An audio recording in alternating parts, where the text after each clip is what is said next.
你现在把手伸出来，对，就大拇指凑近了，仔细看那个关节第一节和第二节连着的地方，一般人手上啊那儿就是几道横纹，平平整整没什么稀奇。但极少数人不一样，他那纹路是弯的，两条弧线抱在一起，中间宽，两头尖，活脱脱像只眼睛在盯着你看。要是你大拇指上真有这只眼睛，那我得恭喜你了，这可不是普通的皱纹，这叫佛眼纹。老辈人管它叫夫子眼、孔子眼，万中无一的印记。有这纹的人啊，前世修了大福报，今生祖宗在暗中护着，天生就带着任务来的。很多人不当回事，这不就是个褶子吗？错，大错特错。这是信号塔，是你身体接收天地信号的天线。为什么有人直觉准得吓人？为什么有人车祸现场毫发无伤？因为天线开着。今天我就要彻底揭开这只佛眼背后的天机。你要是有这只眼，到底拥有什么超能力？要是这眼睛没闭合，纹路断开了，代表什么？该怎么修补？这些我全部告诉你。有朋友会问，为啥这纹偏长大拇指上，长别的指头不行吗？这里头有大学问。你看刚出生的婴儿手怎么握的？大拇指扣在手心里，其他四指握住，这叫握固。为什么？因为大拇指是人体的灵根，锁住的是先天那口气。中医和道家看来，大拇指对应头部，是阳气最足的地方。我看了几十年病，发现中风、脑梗的病人，手指头往往打不开，尤其大拇指僵硬的像根木头，这说明脑部信号断了。现代解剖学也证实了，大拇指的神经直接关联着大脑深处的脑垂体和松果体。松果体是什么？医学上说它调节生物钟，但在修行领域里，那是传说中天眼所在的位置，是人类感知高维空间信息的接收器。当你大拇指关节长出佛眼纹，就意味着你的松果体能量极其活跃。你把身体想象成一个大电池，大拇指就是正极。普通人的纹路乱七八糟，像堆乱草，信号发散，接收不到什么东西。但有佛眼纹的人，纹路形成了一个闭环，像眼睛一样合起来了。懂物理的都知道，线圈闭合才能产生磁场，才能感应电流。这个眼睛形状就是天然的能量聚合器，让你身体装了个高灵敏度雷达，24小时开机扫描周边环境。普通人只能看到眼前1亩3分地，只能看表面，而你能感知到别人感知到的气场，能捕捉空气中那些微弱的波动。这根本不是迷信，这就是人体的生物物理学。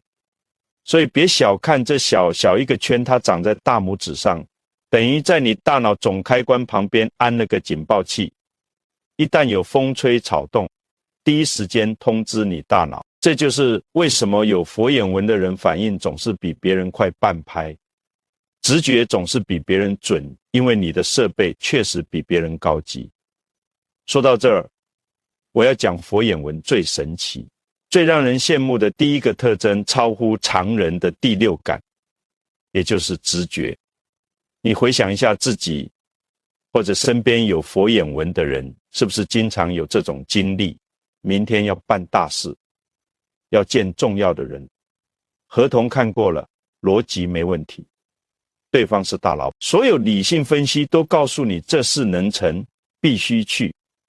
但就在出门那一刻，或准备签字的那一瞬间，你心里突然咯噔一下，那种感觉说不出来，就是胸口闷、心慌气短，甚至恶心想吐，浑身不对劲，就像有个声音在脑子里喊别去别签。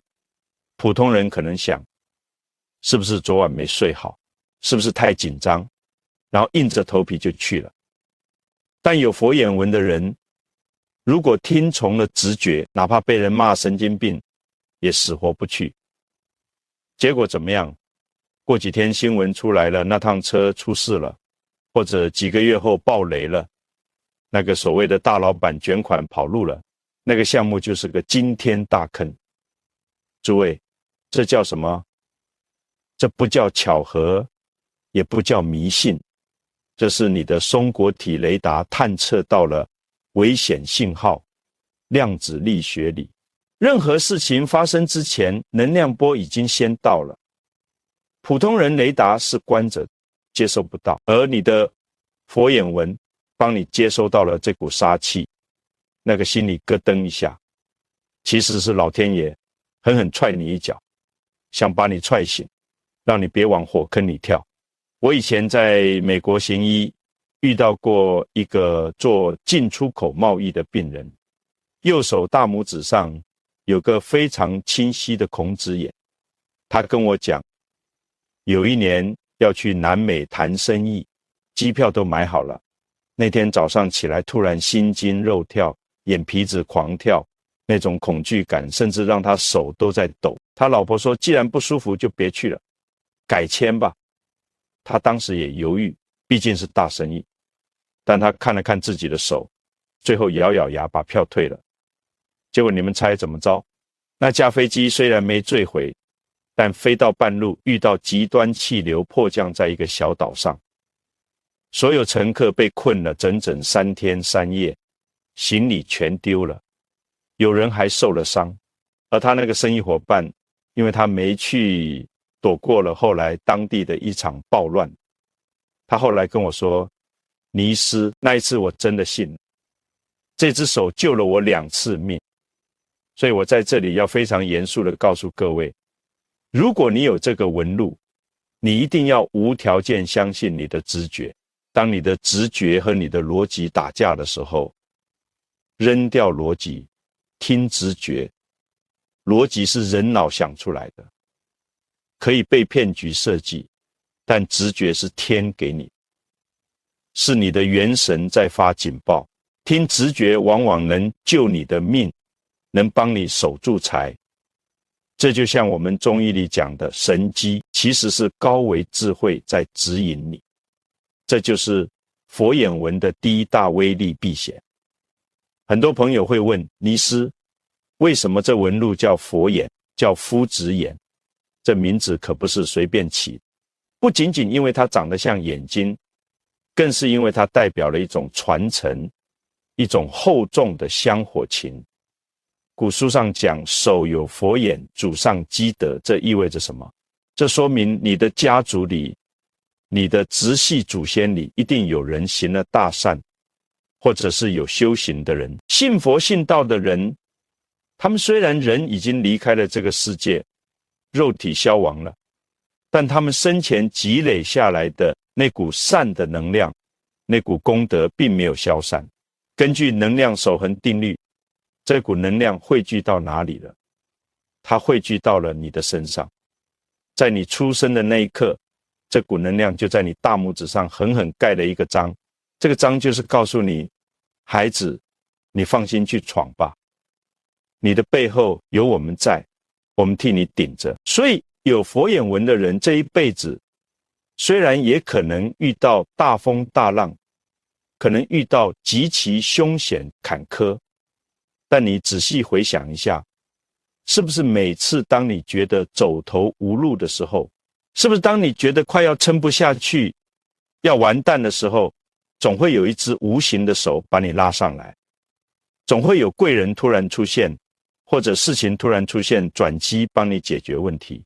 这叫什么？这叫绝处逢生，这叫天无绝人之路。我跟大家讲个真实案例。我曾经遇到过一个年轻人出了很严重的车祸，那车撞的基本就是一堆废铁，气囊全爆，现场那个惨状，交警看到都摇摇头，觉得里面的人肯定没了。结果呢，车门撬开，这个小伙子居然连油皮都没擦破，毫发无损的从车里爬了出来。除了受了一点惊吓，身上一点伤都没有。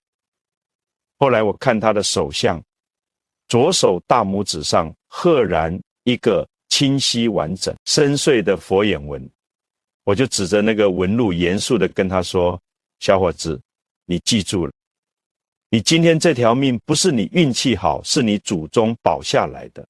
他听了之后当场眼泪就下来了。他说，是的，我奶奶生前最疼我，她是个吃斋念佛的大善人，天天给我祈福。诸位，这就是真相。哪有什么岁月静好是爱你的长辈在另外一个维度替你负重前行。但是尼斯在这里要泼一盆冷水，这个护身符是有额度的，是消耗品。你每一次化险为夷，都是在消耗祖先留给你的福报。所以如果你有这个纹路，你要懂得感恩。每逢清明、冬至或者祖先的忌日，一定要诚心诚意的去祭拜。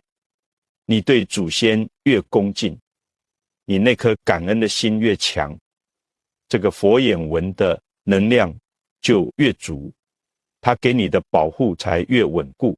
这就是为什么我说有这个纹路的人千万不能做坏事，也不能挥霍，因为你挥霍的是爱你的人留给你最后的遗产。接下来我要讲的第3点，就是佛眼纹代表着极高的智商和学术缘。大家想一想，为什么这个纹路又叫孔子眼、夫子眼？孔子是谁？那是至圣先师，是中国几千年来最有智慧的人。老祖宗给他起这个名字，就是在告诉你，长了这个纹路的人，脑子里装的是文曲星的芯片。如果一个孩子的手上从小就有这个纹路，那做家长的可要开心了，这孩子天生就是读书的料。但是我在这里要特别纠正一个很多家长的误区。很多家长跑来找我，尼斯啊，你胡扯，我看我家孩子大拇指上也有这个眼，但他读书笨得要死，次次考倒数，是不是长了个假的？我跟大家讲，有佛眼纹的孩子，他的聪明往往不是体现在死记硬背上。现在的学校教育让你背课文、背单词这种机械性的东西，他可能觉得无聊，觉得没意思，所以成绩不好。但是你有没有发现，这种孩子领悟力极高，逻辑思维极强。别人背书要背10遍，他看2遍，虽然背不下来，但他懂了，他知道这个道理是怎么回事。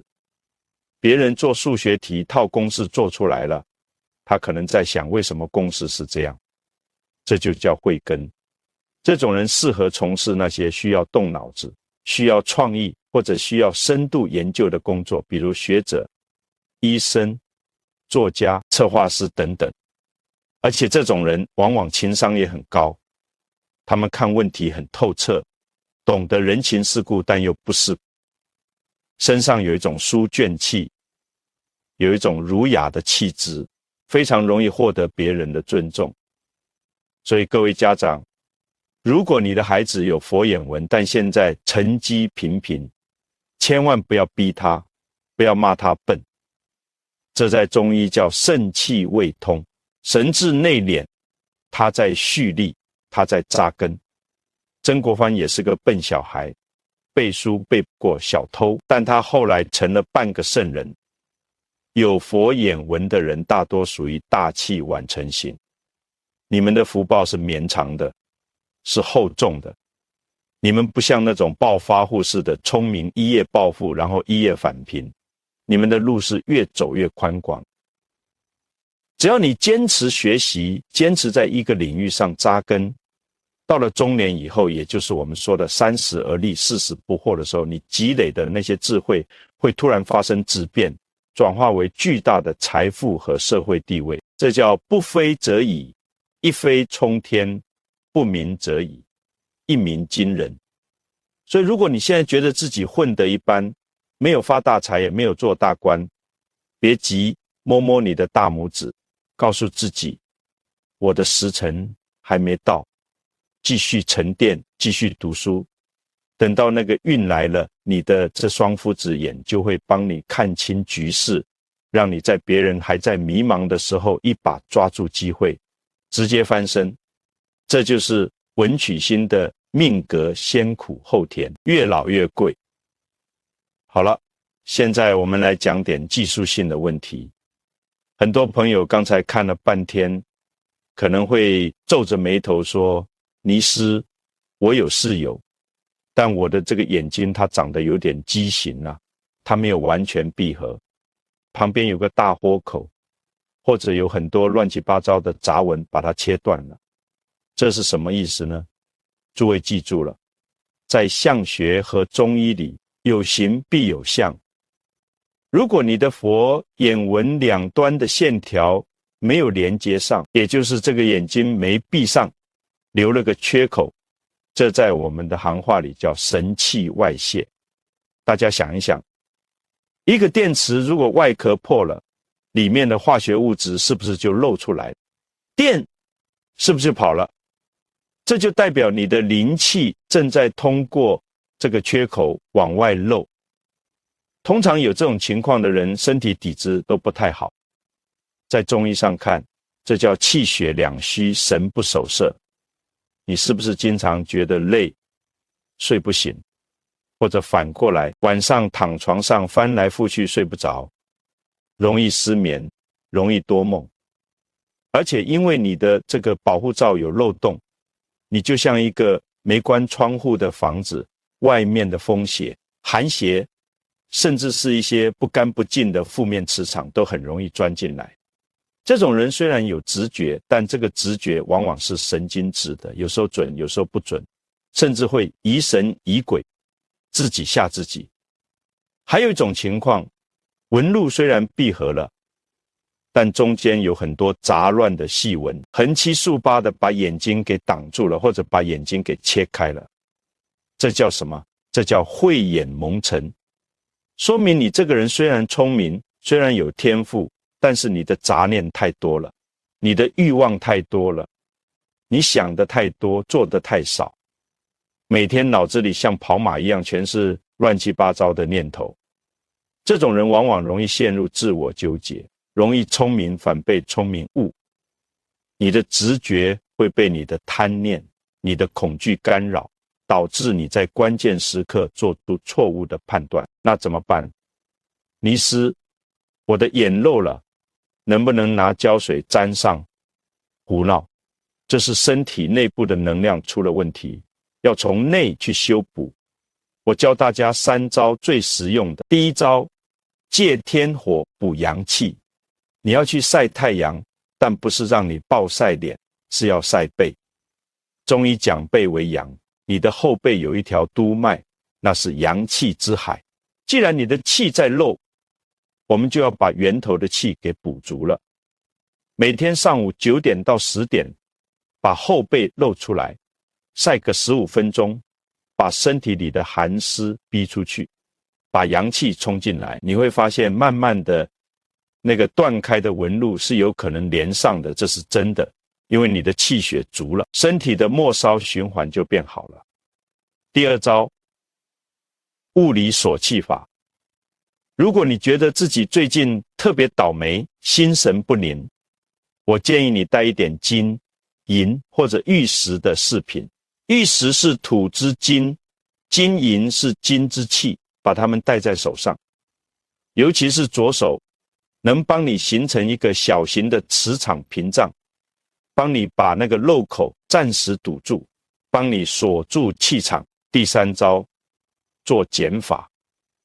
对于那些杂文多的人，我送你2个字：静心。你需要做减法，少看手机，少听八卦，少操那些没用的闲心。每天给自己10分钟，什么都不干，就发呆或者读书。当你的心静下来了，那些杂文就会变淡，你的佛眼才会变得清澈。最后，尼师还要特别提醒一点，这一点你们必须刻在脑子里，拥有佛眼纹是大好事，但也是一把双刃剑。天道永远是平衡的，老天爷给了你这双慧眼，给了你超常的直觉，给了你祖宗的庇护，他不是白给，他是给了你一份沉甸甸的责任。什么责任？就是向善的责任。有佛眼文的人，因为直觉太准，因为太聪明，如果心术不正，走上了歪路，那他做坏事的能力也会比普通人强很多。他能钻空子，他能算计人。但是我告诉你，如果这样，那也就是在自戳双目，因为你的感应力强，你对恶的吸收力也强。普通人做点坏事，报应可能10年后才来。你有佛眼文，你敢做伤天害理的事，报应可能当场就到这，就叫现世报。所以我经常告诫那些手上有佛眼文的学生，你们是带着任务来的，你们要用你们的智慧去帮助别人，你们要用你们的直觉去避开罪恶，而不是去制造罪恶。千万不要觉得自己有神灵保佑就可以肆无忌惮。诸位记住了，神灵保佑的是善人，不是恶人。当你心存善念的时候，这个佛眼就是你的指路明灯，照亮你的前程，让你逢凶化吉。当你心生恶念的时候，这个佛眼就是一面照妖镜，让你丑态毕露，无处遁形。各位，手相其实就是我们内心的显化。你今天伸出大拇指，看到了这只眼睛，无论它是清晰的还是模糊的，是闭合的还是开口的，它都在提醒你一件事：你不是孤独的，你的生命是有来源的，是有力量。好好珍惜这只天眼，多做善事，多积阴德。哪怕你现在身处低谷，哪怕你现在迷茫无助，只要你摸摸这只眼睛，告诉自己我有老天爷赏饭吃，我有祖宗撑腰，你就会生出一股力量。这股力量能带你穿过黑暗，看见光明。好了，讲了这么多，我知道你们有些上了年纪的朋友，或者平时忙的朋友，可能记不住那么多大道理，尼斯像个啰嗦的老妈子一样。